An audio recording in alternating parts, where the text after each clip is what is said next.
Hey, what's up guys? Welcome back to the channel. In today's video, we have some interesting topics. Apparently, an XP cap has been discovered in Battlefield 6, and this has sent the community into a frenzy, although there is debate as to whether or not this actually matters. We'll get into that.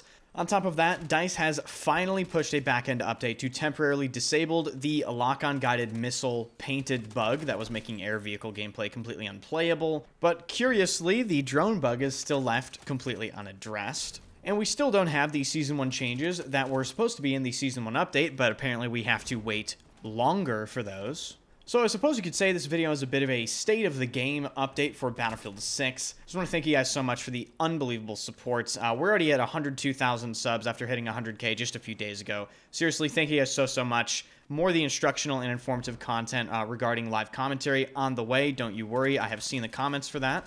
So let's get into things. If you enjoy the content, if you want to stay up to date with Battlefield 6, this is the channel for you. Hit that sub button, and the first thing we're going to talk about is Battlefield 6 apparently having a daily XP cap. Now, I was streaming, and someone in my chat came in and said this to me, and they said, well, Battlefield 6 has a 1.5 million XP cap per day. Like, what do you think about this, Enders? And I was like, what? Then he linked a Reddit post, and sure enough, Reddit is already complaining about it, which is, it's tradition, okay? The Reddit post is entitled, Battlefield 6 has a daily XP cap, even during double XP weekend. Are you kidding me, EA? And then he goes into basically complain that it's 1.5 million, and then he does some math, which is questionable, and basically says, this isn't a free live service grind fest. This is a full price shooter with a free-to-play gotcha system glued on top of it. Then he goes on to say players deserve to know this is in the game before buying it, and then, of course, people question whether or not this XP cap should be in the game. I find it hilarious, though, because the XP cap is 1.5 million XP, okay?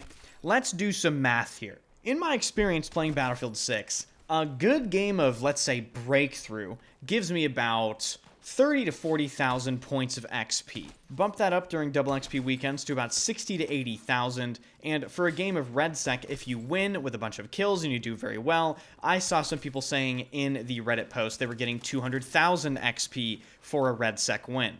Just for the sake of the video, we will take the highest amount of XP here.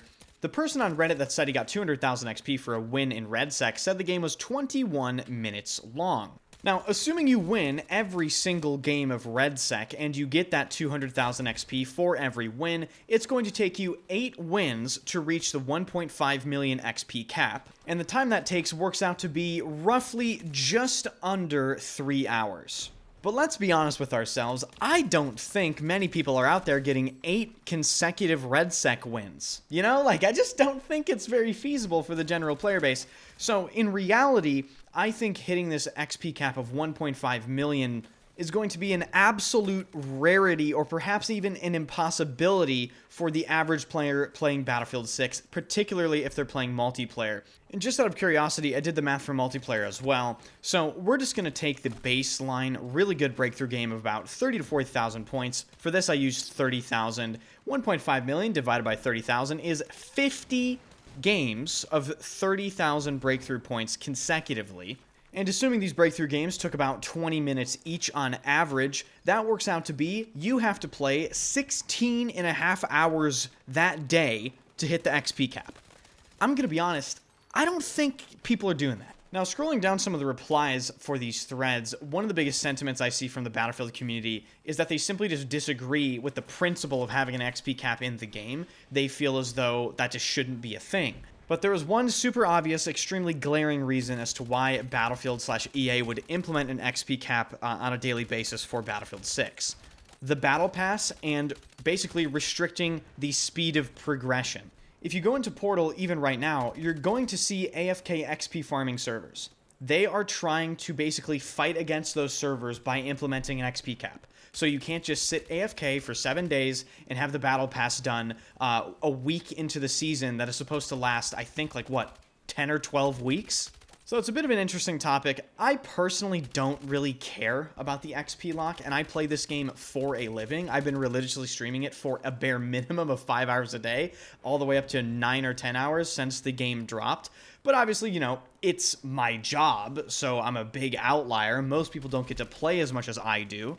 But even though I do get to play a lot, and I do get a ton of XP per matches just because, well, I'm not going to lie, I've been fucking people up in this game, I haven't hit the XP cap yet. So I don't know. I don't think it's a problem. Now, moving on to a back-end update DICE pushed a couple days ago that disables the lock-guided missile, the MR missile for the IFV, which was enabling this vehicle PLD/painting exploit where IFVs could basically insta-kill any air vehicle they wanted, and air vehicles had zero countermeasure ability against it, and it made air vehicle gameplay on a lot of the larger maps unplayable if a player knew how to abuse this exploit. One interesting thing to point out is they have done absolutely nothing yet to address the drone bug. I died to people bug abusing this in Breakthrough yet again today. So they've addressed some of the spawn beacon bugs. They've addressed the MR missile vehicle paint bug. The drone bug goes completely unaddressed. And we still don't have the changes or the bug fixes for the spread bug, which was in the Season 1 patch, but then we found out later that apparently the Season 1 patch notes don't mean anything. We got rug pulled, and those changes are coming later, and then later wasn't specified, so now we're just waiting in limbo for any sort of confirmation. And this is where we get into the current state of the game and just how I feel after a few weeks of Battlefield 6. So one thing I want to really establish up front is Battlefield 6 as a base for them to build off of is still super solid. And even better, we have confirmed changes that are really essential coming to the game. It's just, like I stated previously, they aren't in the game yet, so we're in this state of limbo.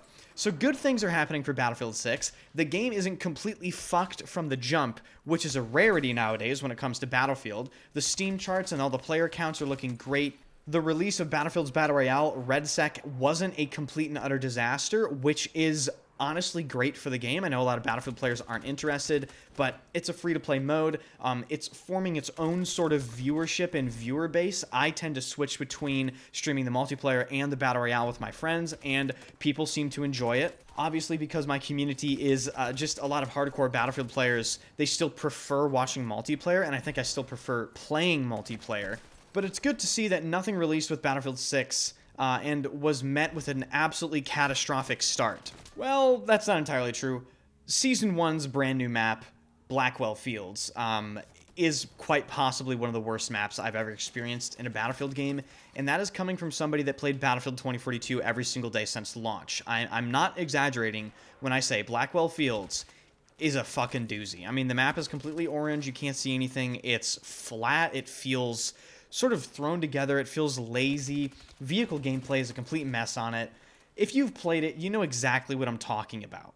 But aside from the absolute blemish that Blackwell Fields is, I think overall, Battlefield 6 is off to a really good start. It's not off to the perfect start. The perfect start would have been the Season 1 update actually comes out when they say it does. But in terms of a Battlefield release, you know what? I mean, is it a stretch to say this is possibly one of the best Battlefield releases ever? It may even be up there with Battlefield 1. Maybe that's a stretch? I don't know. But one thing to consider is Battlefield 1 didn't have a Battle Royale release shortly after the multiplayer. So maybe the combination of the two actually puts it above Battlefield 1's launch quality. I suppose it depends how much you value all of these really bad bugs being in the game, how much that detracts from the experience of the launch. Obviously, the spread bug is super bad, dying randomly while you're walking around due to jumping, the drone bug, of course.